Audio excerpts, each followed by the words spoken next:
baka magkamali. Alin daw ang pipindutin? Madali. Hindi pala pwede, fingerprint pala rin.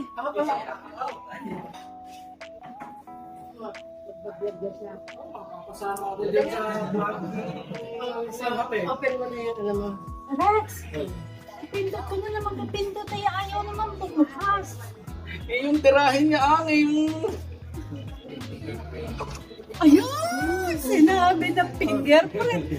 Kakakalikutan Pwede mo pa yan, te. Pwede mo pa. Ano? Ano? Halimbawa, dali. Sabi mo Hindi ako. talaga. Hindi. Kahit iyo lang mag-asawa. Kahit anong dot-dot mo. Ayaw nga. Oh, yan. Battery na lang. Mukha ko. Mukha lang. Battery na. Ayaw na.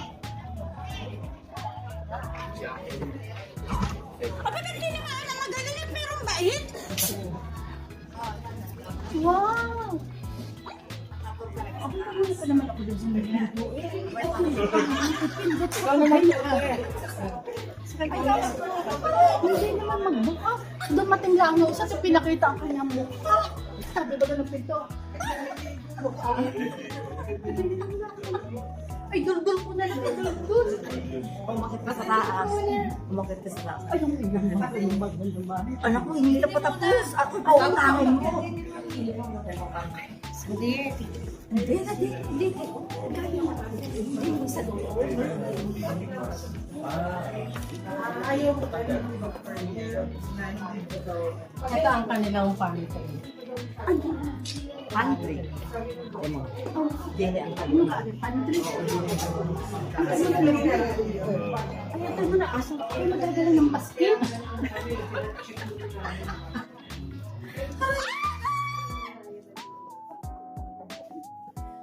Nagkasalid diya. Nakakahiya mo ba? Huwag mo akong salid diya. Sa lulong mamit na yun.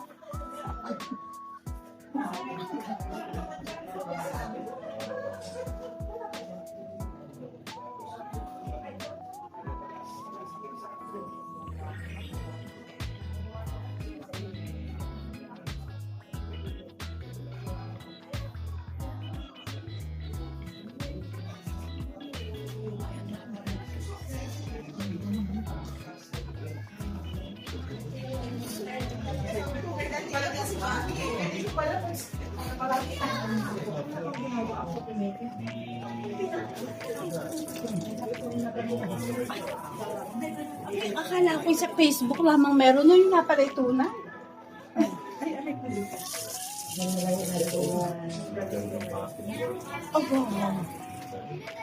Pagka ikay bagong kuros ng buhok, pwede doon. Ako na nila.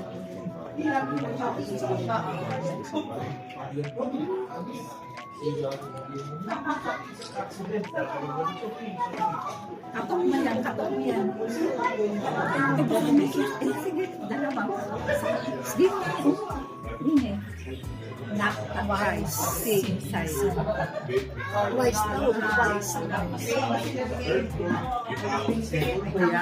Ala, ay apat naman din nagdagang ko para ikakubukang-buka agad.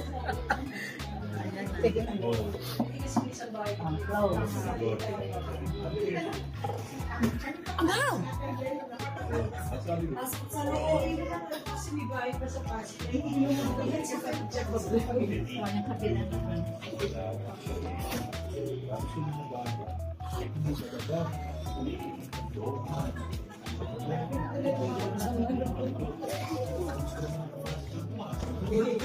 Akalain mo, yung batang sipon sa kalsada na wala halos makain, maipapakain ng mga magulang dahil sa sipag.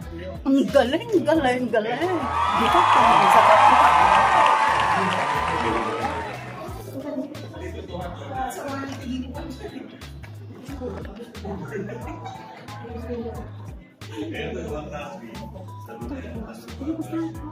Ipindutin ko po. Oo,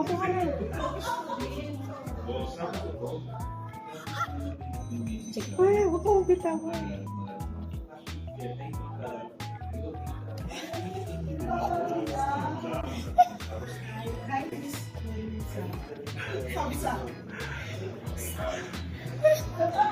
Paano ko magbabalikan?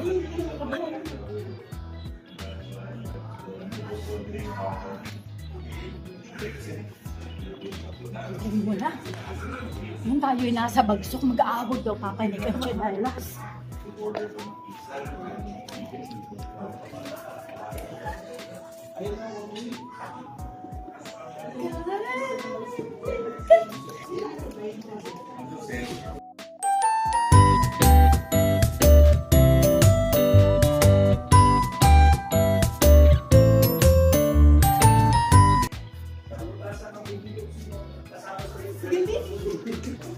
Ayan ang may-ari.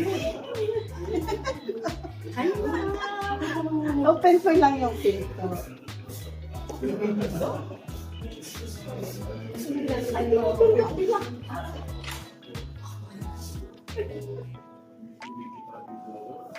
Pasok ka, Che.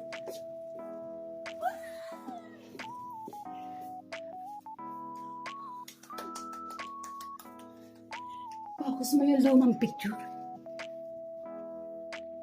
May nakabukot.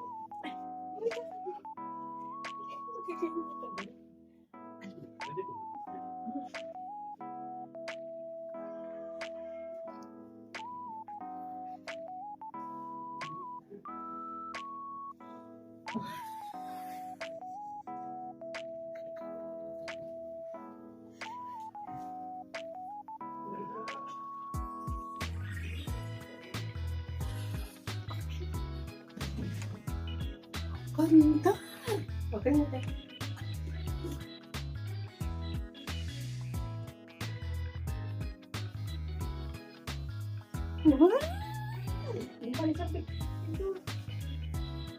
Open mo pa sa loob. Sa labas.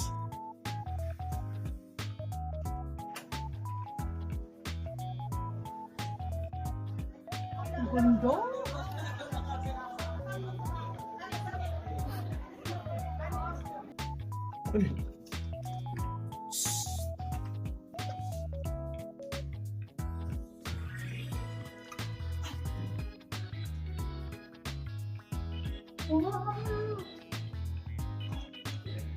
Umupo ka sa loob.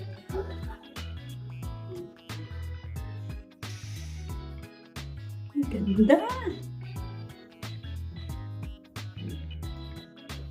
Ang lambot.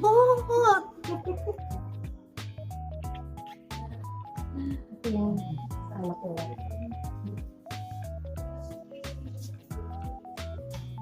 O, ito kabila sa isang anak ko.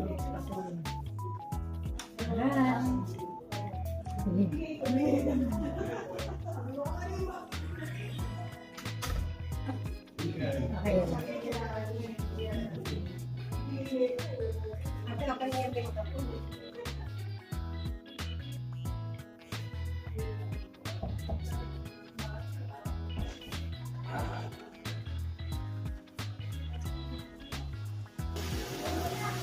Hello mga kahamit! Magandang hapon sa ating lahat. Alam nyo, nandito kami sa Kabuyao, Barangay Bigaa, sa bahay ng aking isang pinsang buo.